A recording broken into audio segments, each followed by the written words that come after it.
Good morning, everyone. I am Dr. Teresa McKenzie. I am the Accessibility Coordinator and Veteran Services Coordinator at Southern Campus. At this time, before we get started, I would like to introduce you to the Dean of the Southern Campus, Dr. Deborah Marinsky.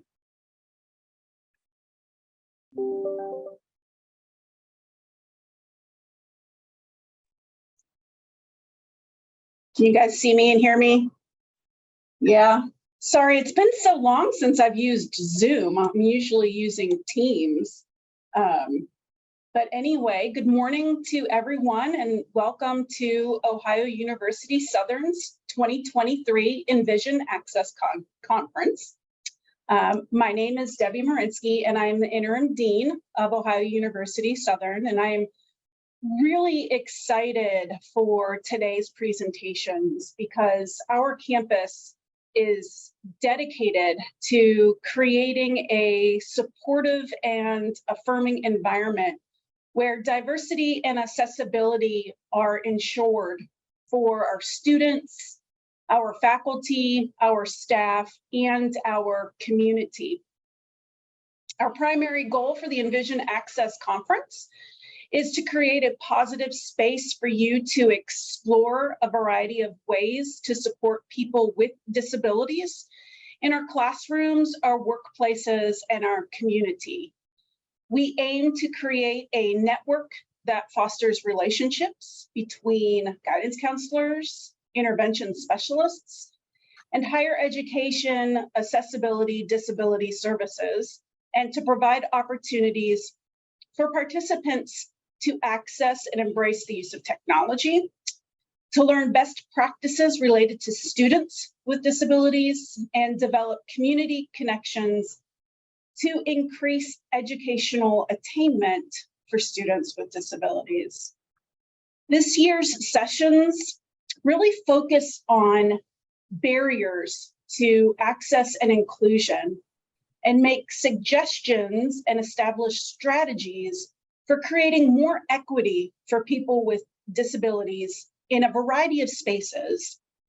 The panels include creating an inclusive community for people with disabilities in the workplace, addressing the inequalities in learning and support for African Americans with disabilities, and ensuring access and inclusion of incarcerated peoples with disabilities.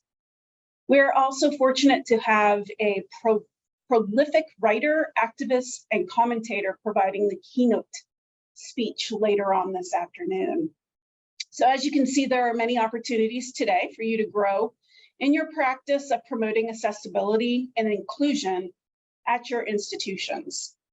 So I thank all of our organizers, all of the presenters, the keynote speaker, and all of you that are attending today. And I hope that you will enjoy today's conference. Thank you. Thank you, Dr. Marinsky. Dr. Scheidel. Good morning, everybody.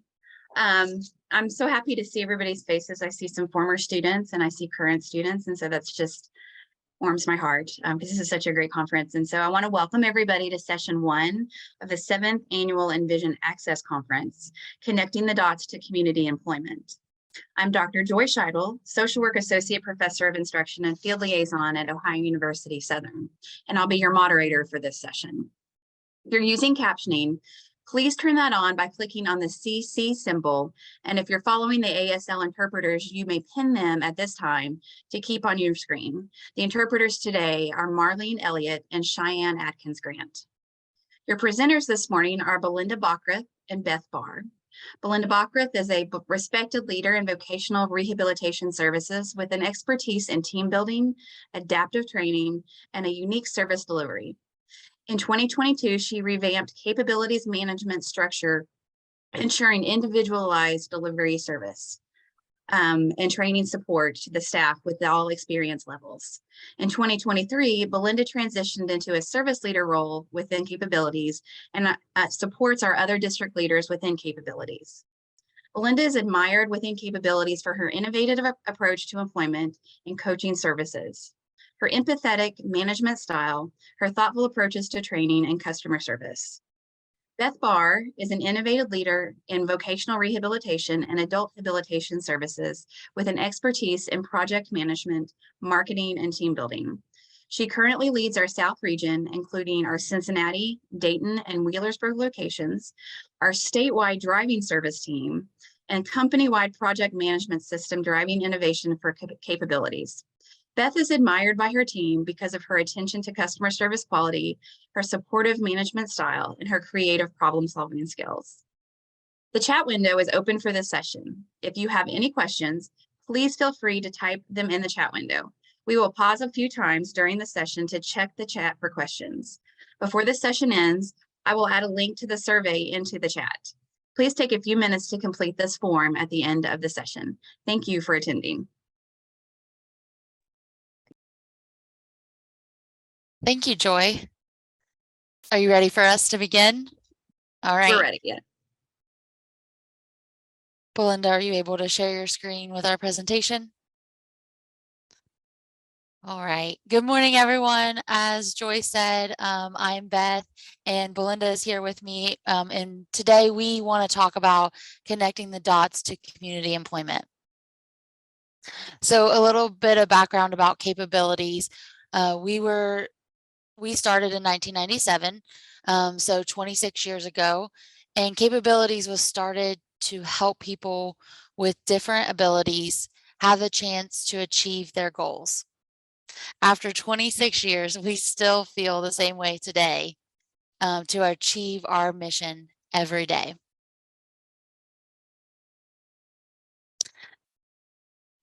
So we are very excited to be here. Thank you for attending this morning. Capabilities main office is in Northwest Ohio in a little town called St. Mary's. I am in Wheelersburg, Ohio, so I may be close to some of you today. Where is everyone else at today? If you could chat the city, state you are in today.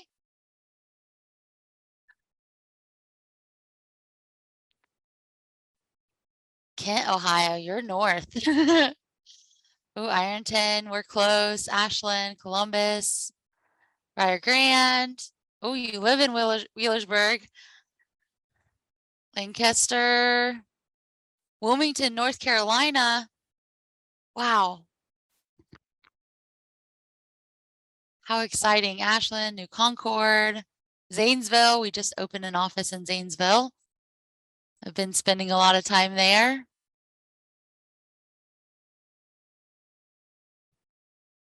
So we know being in different parts of the state, being in different states, that our terminology can be different sometimes. So if at any time you have a question, please feel free to ask. You can chat it. I have the chat box open, or you can unmute and ask your questions. Probably the most noted wording you may hear is we call the people we work with person served. So some states or areas say clients, some say consumers, but we use person served. So that if you hear us say that, that's what we're meaning. All right, so I think Wilmington, North Carolina wins the prize for being the furthest away today. Well, there was no budget for a prize, but congratulations for being the furthest one away and attending our presentation. And we're glad to have everyone. All right, so if you have questions, like I said, unmute, or if you want to reply, we have a lot of interactions going on, so you can reply, unmute to do that. We appreciate that. So today our presentation will involve how we build and maintain relationships with employers, building natural supports on the job, teaching our person served how to advocate for themselves, and then how we fade from the job site. Belinda will start us off talking about building relationships. Yes. So how do you build those strong employer relationships? Can anybody unmute, tell me how you think you would build those strong relationships? What about through like trust and just mutual respect? I think those might be some of our building blocks. Trust is hard to build sometimes, but it's built through good communication. Does anybody have any thoughts on what they think good communication would be?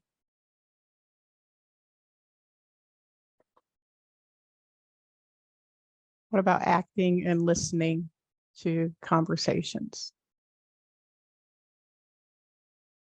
Yeah, Tara, clear and to the point also. Yes, thank you for that, Beth. Comfort, helping comfort level. Thank you. Yes. So I have 6 tips to help you build those relationships. I think the first thing you want to do is keep it simple and concise. Sometimes less words are a little bit better. You want to make sure that you're understood so that the message is remembered. Keep it short. Does anybody else besides me lose focus if somebody's kind of long-winded and they just keep talking? You kind of get tired of hearing them and you shut them out. So you want to keep it short. Be positive. Try to avoid negative words. A positive message is always easier to accept. You want to actively listen. Maintain your eye contact and react to what the person is saying, and like with a nod or a smile. You also want to avoid what you're thinking about before they finish what they're talking about. You want to make sure that you don't interrupt and avoid asking multiple questions without allowing them time to respond. You want to make sure that you check to make sure that you're understood or that you're understanding what they're saying. Maybe rephrase what the person has said to show you that you are actively listening and you're engaged in the conversation. This will allow you to clear up any misunderstandings before they get too big. And then finally, my last tip would be to wrap it up in a bow. Ask if there's anything else that you can do for them. Tell them what you're planning to fix, what issue it is. Thank them for their feedback, and even sometimes, especially the negative, as this allows you to learn and grow. Another way to build a relationship is through longevity. Not always, but sometimes the longer you know someone, the better the relationship gets. So I want to take a little survey. Just raise your hand. How many of you have worked with an employer for more than 6 months?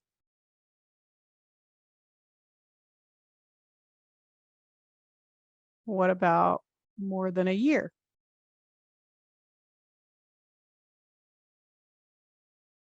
And then more than 2 years.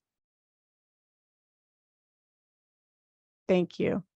So do any of you feel like the relationship has gotten stronger?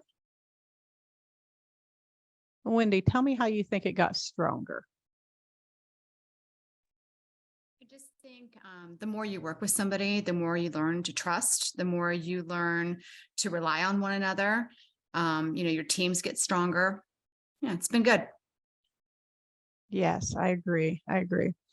Who agrees with this statement? As you weather the different storms, the relationship becomes stronger. I think many times you may come to rely on each other and trust each other. Often this allows you to reach out and to each other with questions and solutions rather than trying to avoid the situation. This trust just builds as you get to know each other.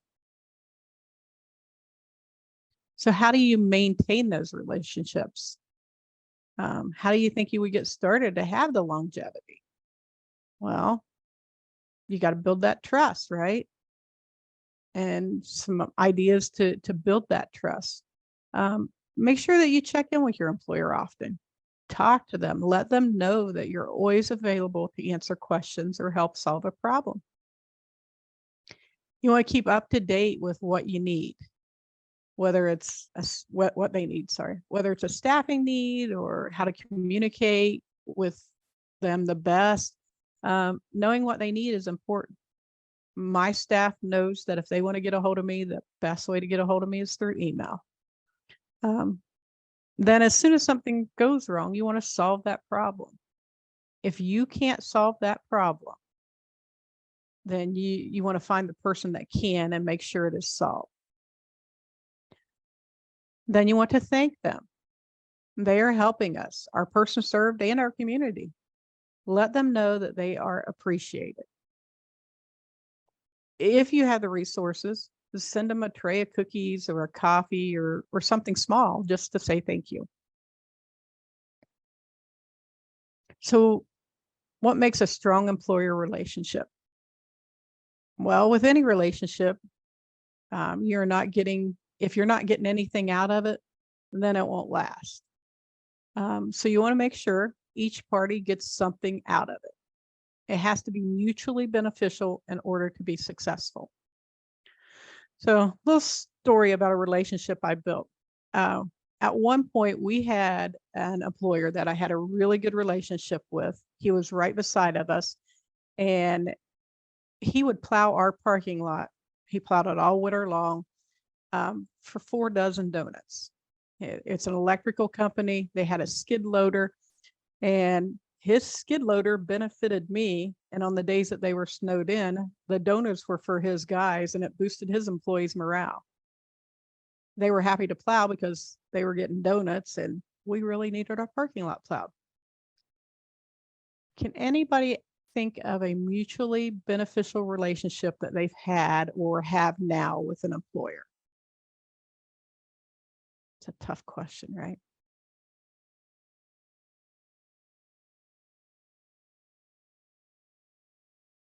I see some chats coming up. Speaking the same language. It's hard to follow, go back and forth. Sorry, guys. So Beth, can you tell me what to do when it's not working out and there's a problem? Well, let's first have some hindsight on what we should have, could have done. Gotta love hindsight. There are usually red flags. We might have missed them or ignored them, but most of the time there was something. Either way, we now have to repair the relationship. So let's first talk about spotting the red flags. Can anyone think of ones that they've encountered? This could be with someone you're helping, or at a job you've worked at, or a relationship you've had. Lack of communication. Yes. So raise your hand. Ooh, hostility.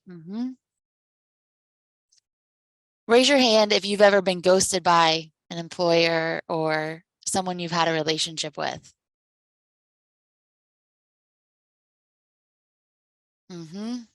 What about they never answer, they never return calls, you can't find them at a job site? Negative instead of positive language. Yep. Maybe their friendly attitude has changed and they don't seem as cheerful when they talked with you, or they keep it very short. Has that ever happened? Raise of hands. Stephanie, can you tell me about a scenario you've had where that's happened?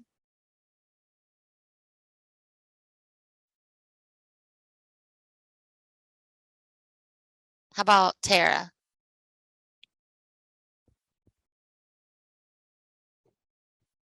I mean, yeah.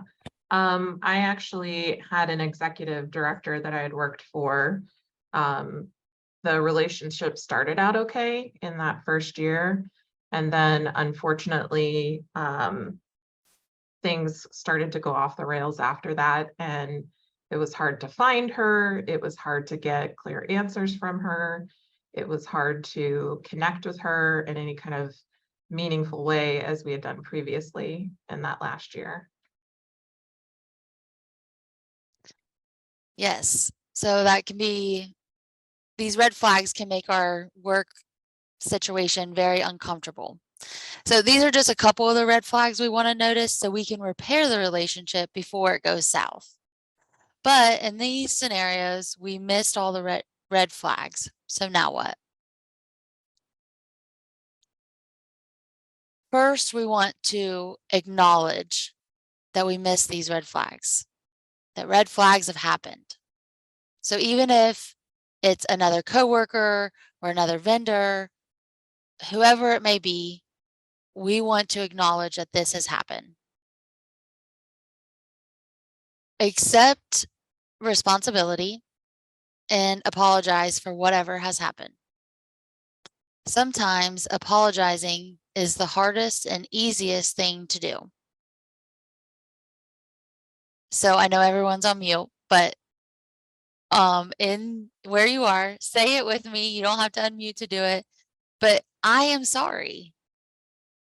Or maybe it's I am sorry. Sorry. I am so sorry. It's all about the tone. Have you ever just felt like, no, dang it, I am right? That's when it's hard to apologize and accept fault. But if you want to repair the relationship, realize that even if you're only partially to blame, it's better to apologize. Like Belinda talked about, people want to know they are being heard. Be an active listener. We have to get back to the basics of our relationship. Once a solution is found, explain it to them and how you are going to put the plan into action. They need reassurance. How are you going to prove that it's changing? Set up follow-up meetings and calls with them. These meetings and plans can be known as a communication plan. And if written, the employer would probably feel more assured since it is in writing. But if you put it in writing, it will help hold you more accountable to doing it. Get your employer's input so they are in control too. Just make sure you follow the plan or improve the plan if needed as time passes.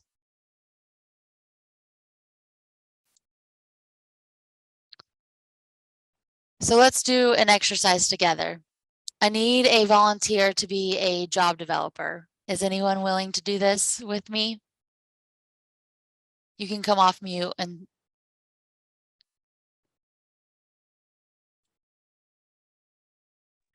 let's see. Heather, you were the last one to respond in chat. Can I pick on you?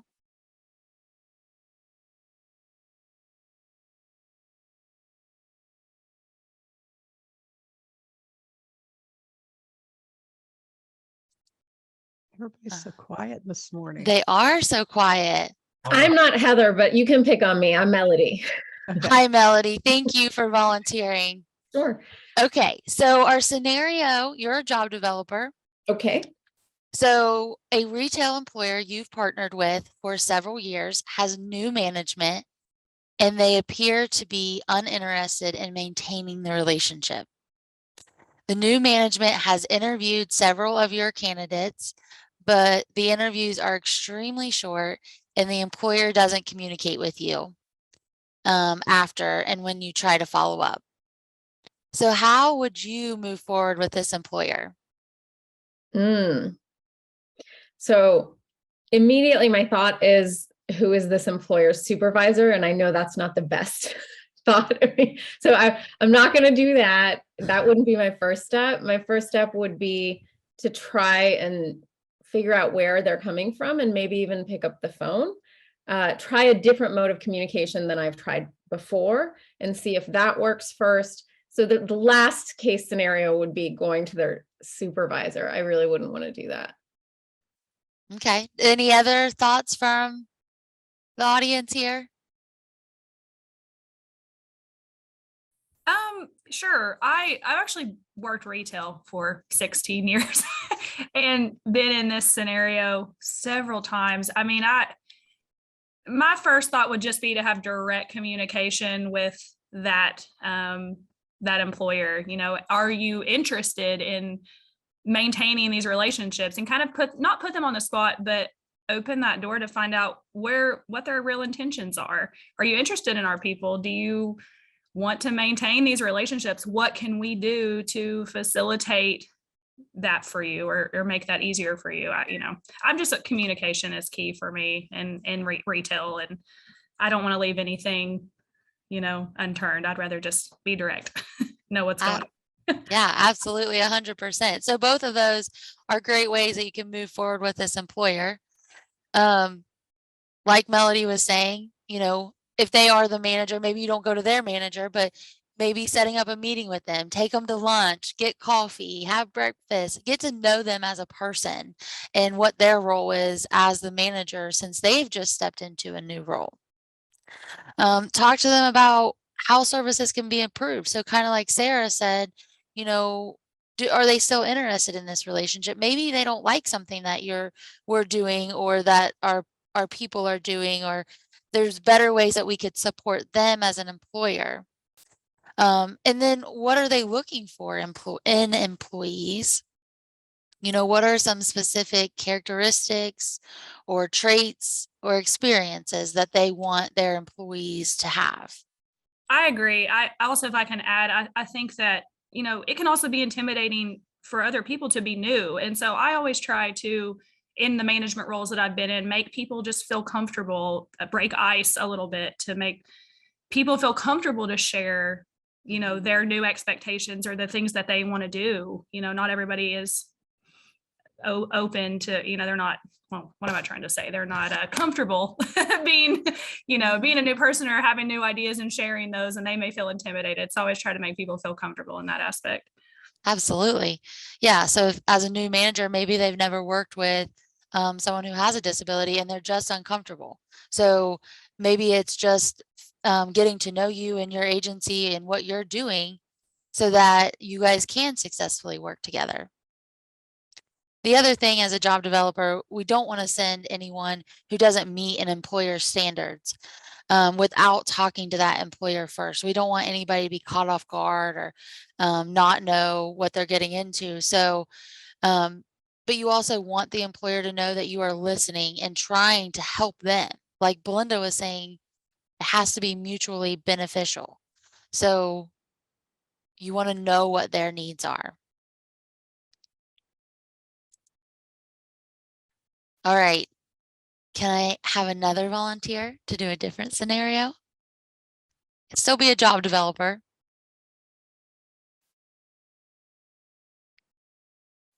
How about? I'll do it, but I might have a comment first before I share whatever you need me to do. My husband is currently, he's a assistant employment specialist at Pathways, and one of the things he runs into is that a lot of his clients have like schizophrenia or major depressive disorder or things that a lot of employers just aren't comfortable. There's so many stereotypes out there, and I think that he runs into that a lot, especially in Eastern Kentucky, trying to find management that's comfortable with working with people who have not just physical disabilities, but specifically mental health disabilities. So, but I'll volunteer. So. Absolutely. So a lot of times it's education and just helping them have the knowledge. But thank you, Joy, for volunteering. So as a job developer, this is going to be our next scenario. So a local bakery recently hired your person served and was pleased with the process and wants to continue working together. You want to make sure you stay in touch with the employer, even when you aren't working with a person served who has a job goal in baking food service. So what would your communication plan be to move forward? Okay, so first of all, I'm a social worker, so I'm big on policy. The first thing I would do is make sure that I understood what the policy was of my position and their position. But I would just, I'd probably pop in and hang out and, maybe chat with them a little bit. And definitely when I terminated whatever professional relationship I had, I would make sure that they would know that I'm always available for, input or, any kind of conversation. Beyond that, you know, you make sure that you maintain your boundaries. But I find that when you have relationships with the person who you've placed, that they're going to come back and talk to you anyway. So I think that that's sort of going to be an organic relationship that happens over time. Mhm. Absolutely. I want to add on to what Dr. Shuttle said. One of the things too is find out what other opportunities are there. If you have clients who don't want to do the baking and the food service, but they could run the cash register or clean up, like find out what other opportunities we can find to place people. Absolutely. Yes. And ways that you can do that, you know, have a check-in with them. And I'll go to what Dr. Shuttle was saying of you have to know your policies at your agencies or where your role is and what you can and can't do. But, you know, go in as even as just a customer every 6 to 8 weeks and say hi, ask how the business is doing, see what new positions they've created or what new opportunities they have. Because they could always add new tasks that you're not aware of. So you want to continuously check in so that maybe there is a need that's not just in the baking and food service. There are a lot of even janitorial opportunities, just different opportunities in businesses than the main job goal that we see as customers. But another key to this is putting it on your calendar so you don't forget. How easy is it? As professionals, we get into everyday life and we forget to go back and say, hey, I want to check in with you. I want to see how things are going. So just making that reminder for yourself.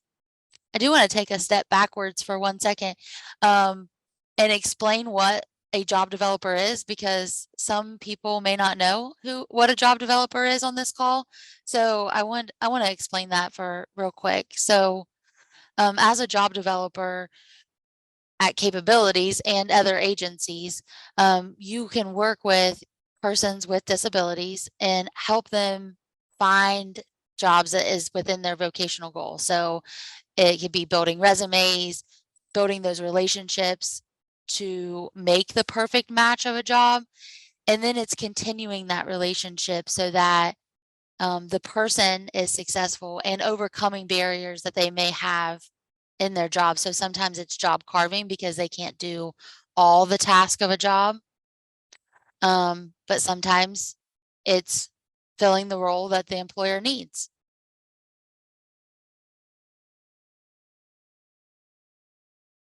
All right, so recapping here of repairing relationships. You want to admit your mistakes. Honesty is the best policy. Communicate often. I think we've said this in chat and together a lot here this morning, but in the absence of communication, innuendos and rumors fill the gaps. Oh, they don't do that anymore. That's not what they were here for. They don't support people, or that person can't do that. So we don't want those rumors to get started and stay in place. Call the person or meet in person. Misinterpretation takes place when it's via email or text. There's no tone in writing. So in my I'm sorry scenarios, people can't tell how you're saying it and what you mean by it. There's no tone. And don't stand on ceremony. If you are at fault or even partially at fault, apologize. Try to fix it. Even if you had nothing to do with it, you want to have that relationship so that you can support the people you're working with to be successful in their jobs. So now that we have built, maintained, and repaired our relationships, Belinda, can you talk about how to build natural supports? Yes.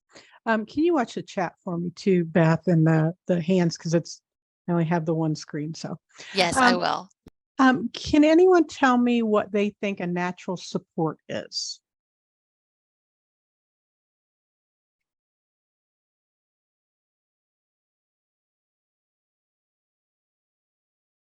Any guesses of a natural support? Is it something that is already in the environment or someone that's already in the environment. You don't have to create it. It's already kind of there. Absolutely. It could be any of those scenarios. So I'm going to play this video. It talks about who might be some of those natural supports. Hey, Belinda, real quick. We had a comment, is someone in the placement location that helps the person. Yes, yes, yes. Friends, families, neighbors, elders, faith communities, coworkers, hairdressers, doctors, dentists, coaches, teachers, or teammates. So now that you see what the different supports could be, that's a lot of places that you could find natural supports. So there are those relationships that occur in everyday life. You know, when you get a job, you end up building relationships with your coworkers. Does anybody have an example of when they found that there was a natural support that was very helpful either for themselves or for someone that they were working with?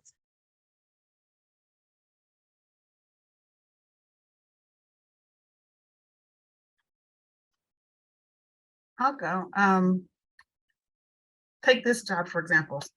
We have natural supports building. We have a team of accessibility coordinators. So we support each other. We back each other up. We can bounce ideas off each other. Also, as at Southern Campus, the whole campus acts as a community, and we reach out to each other and support each other. We have committees that we work on, but outside of that, we also, support each other, boost each other up, give those positive affirmations, you're doing a great job. And we do that for each other. So that's kind of built in here. And one of the reasons that I love working here. But years ago, I worked for Pathways as a dual diagnosis therapist. And I worked in group home and workshops, and they had those built in too with the staff there who helped those clients, help those clients to feel comfortable and empowered. So they had that built in for them, and each other and their friends, their peers back them up too and hype them up, and you're doing a great job. So yeah. Tara, you raised your hand. I was going to say I'm a counseling and psych therapist here at Athens main campus. And whenever we're meeting with students to kind of assess, what help they need, that kind of thing, we have like, what's your supports, and always try to identify either like a trusted professor or maybe somebody else, like one of the doctors here at Hudson or somebody in the library, just anybody that can, be that supportive person. And then we have a couple chats here. So finding a safe person to ask questions. And the facility at OUC are very supportive. There are many resources on campus to aid in student success. And our organization also has a peer recognition program that encourages feedback and shares examples through online in-house newsletters. Oh, that's really good. I think building those natural supports, that just naturally makes you feel included or part of the team, so that you don't feel like, I don't think I want to stick around. Those natural supports are very important. So very early in someone's job, we might want to help them identify those natural supports. But how do you think we could identify those? Specifically, how do you know if a manager might be a good support? Can anybody tell me of how they think a manager might be a good support? Rebecca says they have a retention specialist. No. They could give a clear view of what the expectations are and goals and things like that. And I would like to also add to this that I just came back from a workforce development conference in Lexington last week. The number one reason for employee turnover is not having the support they feel they need. That's the number one reason for employees leaving an organization. So just to add to that, thank you. One of the things that we implemented here at Capabilities is we as leaders, Beth and myself, and we have two others, Davita and Sarah, we go to the staff that have been newly hired and we talk to them. There's a schedule that we talk to them just to find out how they're feeling and how they feel about their jobs so that they feel included, and we try to help build those natural supports within our own organization. So And if you had a manager, Kristen ahead. said that as well, one-on-one regular meetings with our supervisors. Hmm. It's a better way to get to know one another and gets heads up on any issues. And I think, Kristen, that's what Belinda was just talking about, that we try to do here at Capabilities. So what if you had a manager that you thought they acted like they were bothered when you went up and asked them questions? Do you think that would be a good environment or a good support person for your person served? Rebecca said managers are supportive when they're understanding, listen to listen, and Mhm. work to get to the root of the issue. Absolutely. Those are the ones that you really want. Those are the managers that are supportive and easy to work with and easy to talk to. So what about some coworkers? What do you think some traits that you'd look for in coworkers?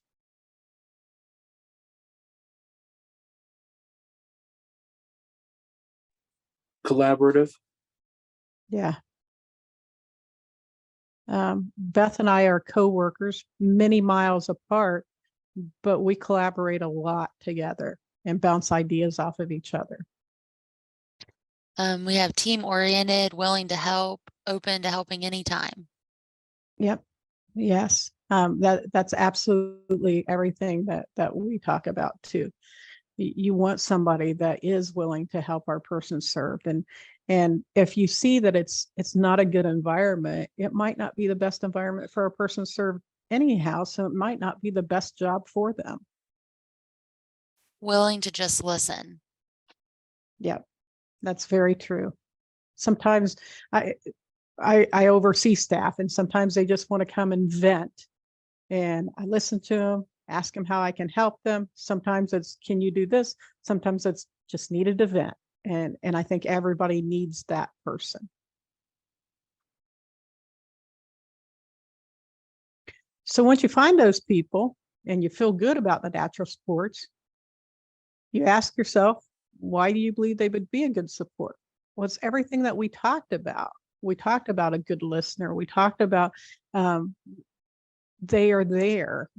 It's the managers that are out there pitching in, the coworkers that are collaborating with you, or maybe they even trained your person. And if they trained your person, they've got stock in that. And when they have stock in it, they're going to help make sure that person does well. So all of these natural supports lead us to self-advocacy. And Beth, can you tell us what self-advocacy? See, I can't say it. That's the reason she's going to. Can you talk to us about self-advocacy? Yes. So what is self-advocacy?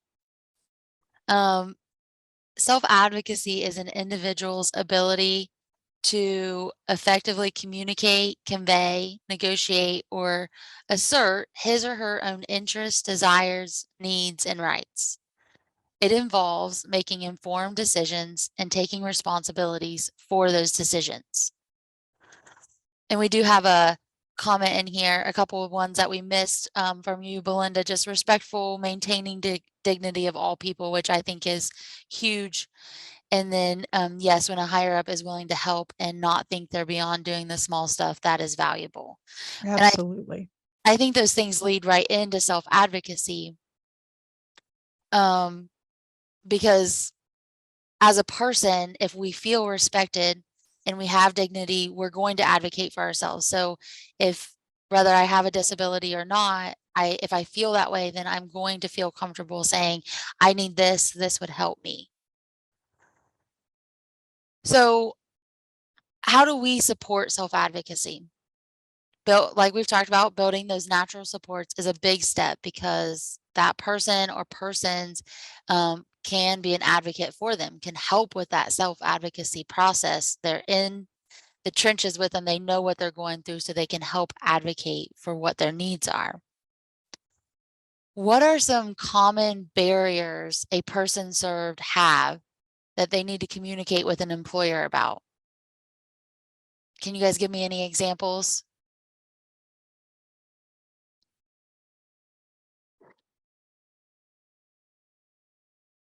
Need for a certain routine? Yep. Some basic common ones: visual impairments, hearing impairments, learning disabilities, wheelchair accessibility. So what would that mean if you're a job coach or a job developer helping someone with a disability get or keep their job? What would your role be then? This communication of what the role is going to be should begin at the beginning of services. How active a person wants us to be and what they give us permission to talk about. So going back to that dignity, we don't want to just walk in and say, this person needs all these things. Like, what do they want our role to be to support them? And we have to have that conversation from the beginning and throughout services. Who's going to lead the conversation? Is it going to be the person served? Is it going to be the career consultant? Or is it going to be the person served and the career consultant? Who's going to attend meetings? Who's going to be present? Is it just going to be the person served, or is it going to be the person served and the career consultant? What if our person has a team of people? We want to get everyone involved. If the person served could use more support than they are allowing the career consultant to give, a team could help them understand the support could be a better option. They know them. They may have a longer relationship like Belinda talked about. They may have more trust built up. They may be able to take that from another person than the career consultant that maybe they just met. And this is going to go for presenting the information or being present for the conversation. Each scenario for self-advocacy is individualized based on the needs and wants of the person served. Some scenarios,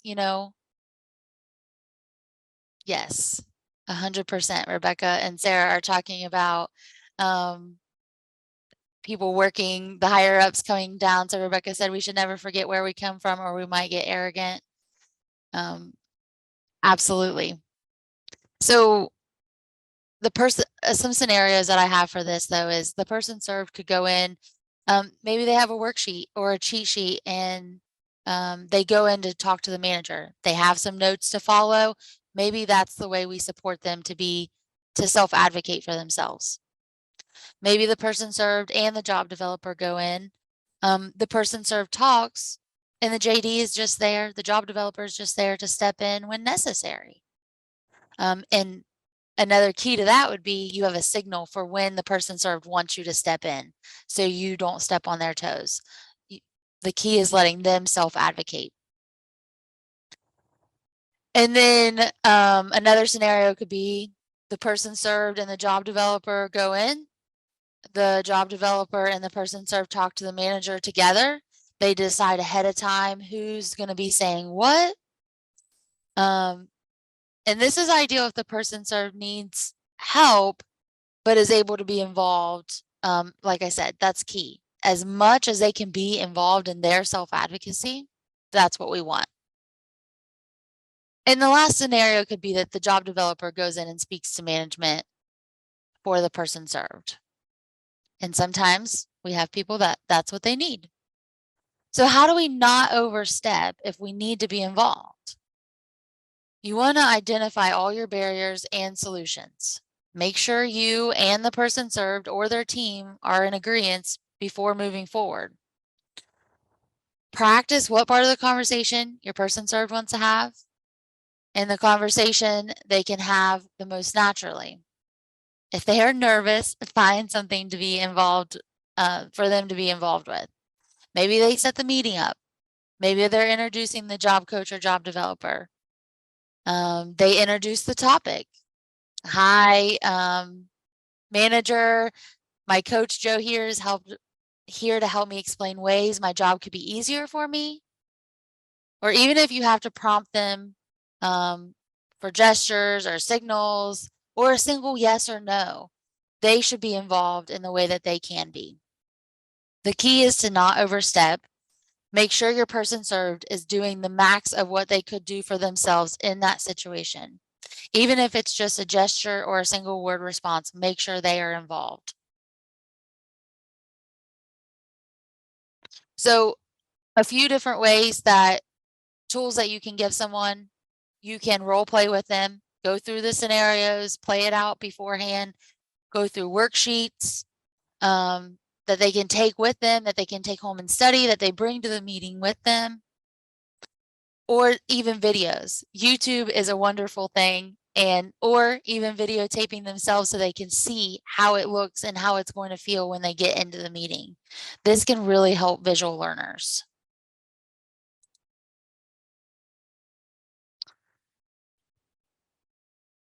So I have a short video here about 5 steps that can help you in teaching someone to advocate for themselves. Thank you, Belinda. I cut her off every time. Strategies or steps you can use that will assist you with self-advocating. Let's take a look at the first step. You need to identify and clarify. It's important that you identify the problem or what you need. Make sure you are clear and specific on what it is that you require. It's a lot easier for you and the person helping you to solve the problem if the problem is clear. Step 2, select. Select the proper person to ask for help. Someone you trust, someone that is reliable. Make sure they have the knowledge you need or the expertise to assist you. Step 3, have confidence. Remind yourself how important it is to advocate and that there's nothing to fear. You're only going to benefit. Step 4, speak up. Ask for assistance. Be very specific when explaining to the person what you need, and make sure you're polite and not demanding. For the last step, make sure that you're thankful. Thank the person after they have assisted you. By being thankful, people are more likely to help you out next time you need some assistance. A few things to remember. It's okay to ask for help. It's part of being an adult. You shouldn't worry about what others think. It does take courage to ask for help, and being able to self-advocate will make you more independent and successful.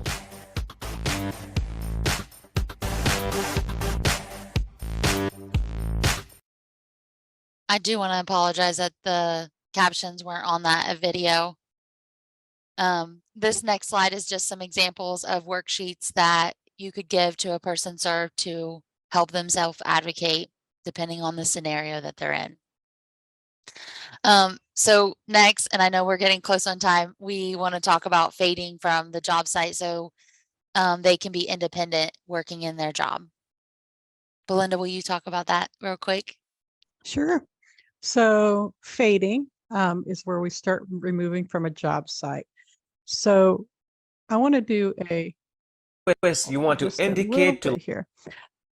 So I'm going to show you a video, and I need your imagination here just a little bit. Make sure I get to the right one here. So if you look at this like you're driving down a road, the fading process. When you leave a multi-lane road, you fade away to a single lane, and you let the traffic beside of you, or the person served is what we're going to call them, move on. Nice and smooth is the objective. So on this video, let's use just a little bit of imagination, and we want to look at the semi in front of us as our person served, and the coach is the car directly behind it. So if my thing will go. So here's our semi where the coach moved away nice and smooth. So it was a nice smooth fadeaway.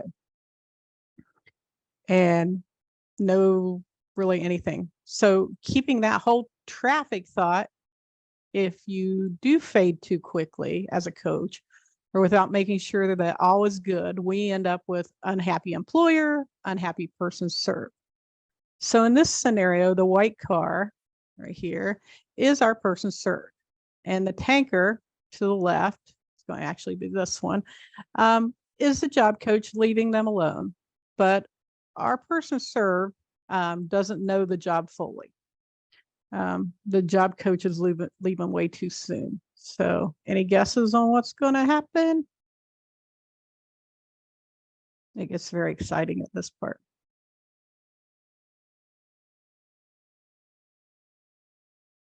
So here's our little person served. They're like, oh, my coach is leaving me. I don't know what to do. Oh my goodness. Well, maybe I shouldn't have done that. I'm not sure where I'm supposed to go. Oh, I might be in trouble again.